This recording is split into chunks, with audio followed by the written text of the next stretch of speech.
Hello అందరికీ. Last వీడియోలో bagara rice ఎలా చేసుకోవాలో చూసాం కదా. ఈ వీడియోలో దానికి కాంబినేషన్ చికెన్ కర్రీ ఎలా చేసుకోవాలో చూద్దాం.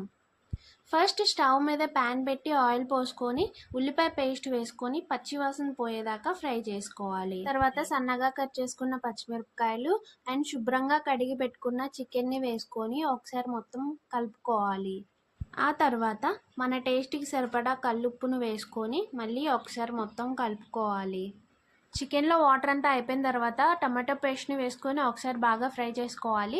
తర్వాత అల్లం వెల్లుల్లి పేస్ట్, పసుపు, కారం వేసుకొని అల్లం వెల్లుల్లి పేస్ట్ పచ్చివాసన పోయేదాకా ఫ్రై చేసుకోవాలి.